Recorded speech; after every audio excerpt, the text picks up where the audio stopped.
Good evening, my revolutionary people. It is,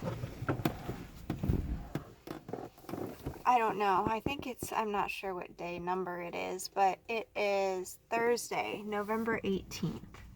And I am in Huntington Park, California. Just so you know, it's nothing really like Huntington Beach. I found that out today, and I went through LA today. I left San Bernardino and I came to LA because I was looking up all the population, and LA has the same population as the state of Oregon. So I was like, well, I should probably go there. So here we are, and I got here, and the people know. All the people know. It's shocking. It worked. Everything worked. The people know. I'm just shocked. It worked. It really worked. The people know.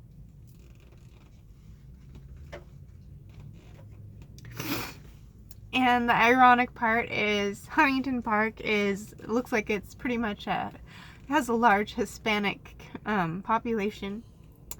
And now they're taking their turn at destroying me. It's ironic because I came here to help them and save them. And now they're taking their turn at destroying me. I didn't do this for a reward or an award or anything like that. I just did this to do the right thing. But it's still hurtful. I'm human, and I have way more emotions than I probably should. Than most humans do, I think. But there have been a few people who've shown kindness, and that's been nice, but yet scary. It's scary. I'm like, what are you doing? You're gonna get us all in trouble. You're supposed to at least be mean to me. You don't have to destroy me, but you could just, be indifferent or be mean. So yeah, the world knows. It worked. It worked. I don't know. I don't know what to say about all that.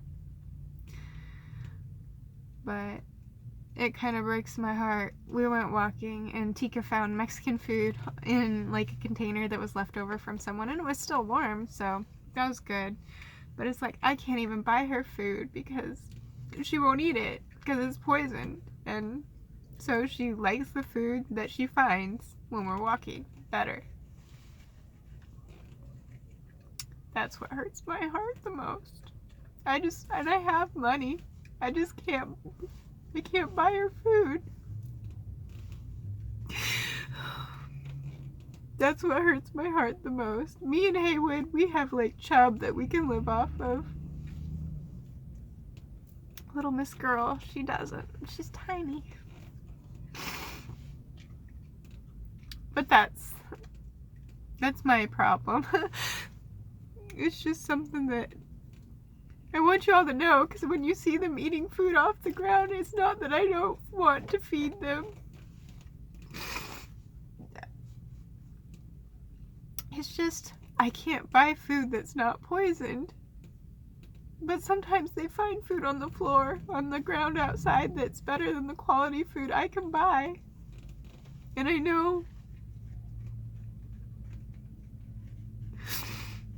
it just makes me look like a really bad mom. But she won't eat the food that I buy.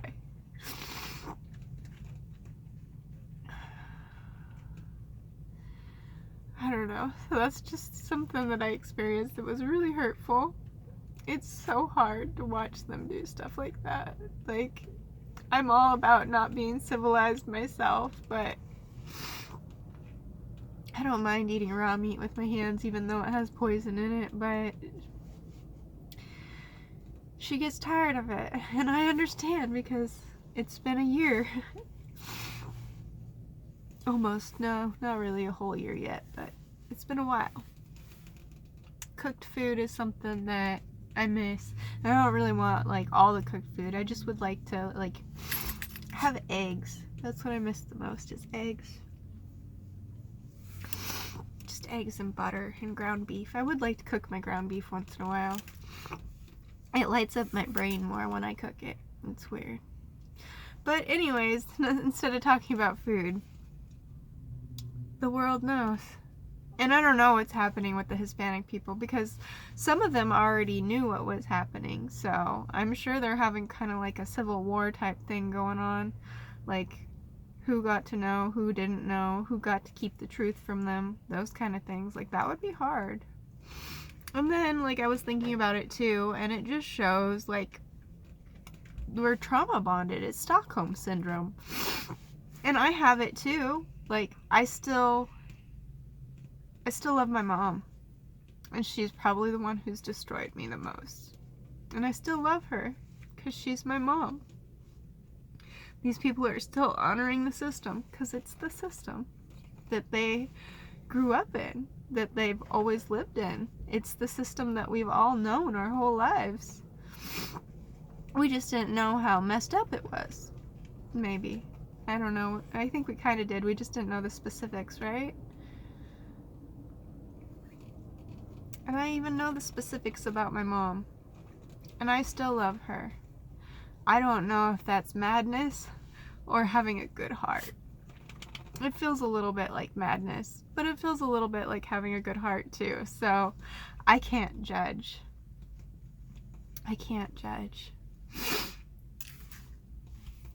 I was listening to some Eckhart Tolle today, and because they did something to the radio in my car, it makes noises now. Oops, sorry. It makes noises now, like it clicks.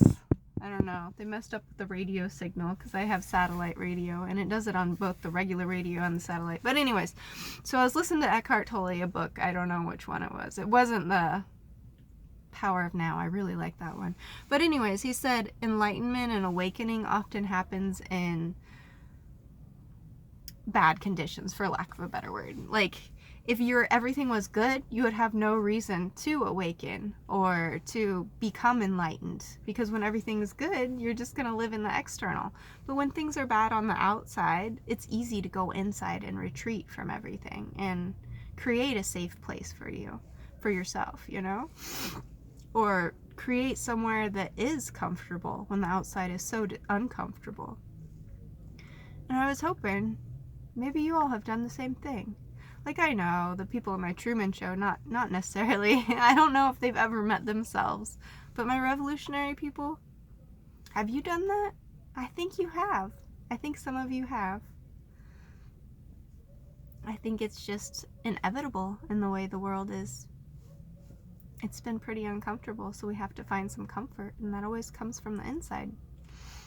I mean, of course, we try and find comfort on the outside, too. Don't get me wrong. We definitely need some comfort on the outside, too.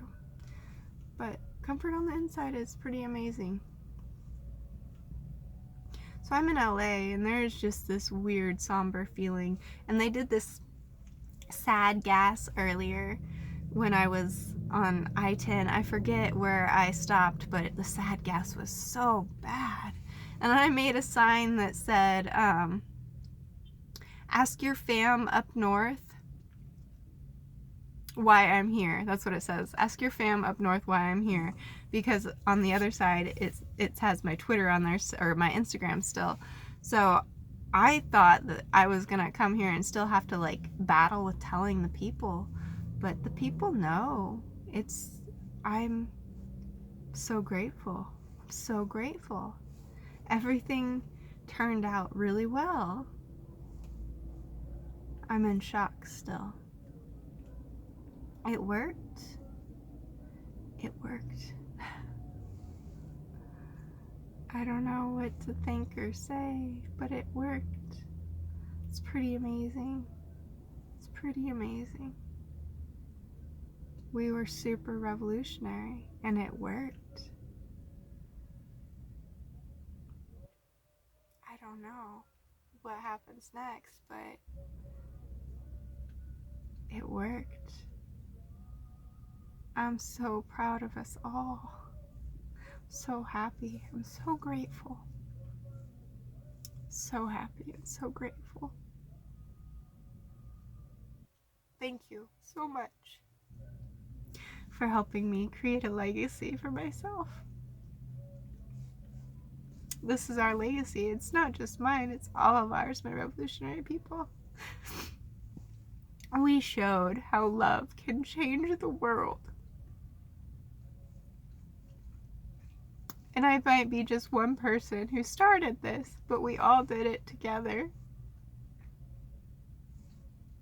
Love really can change the world.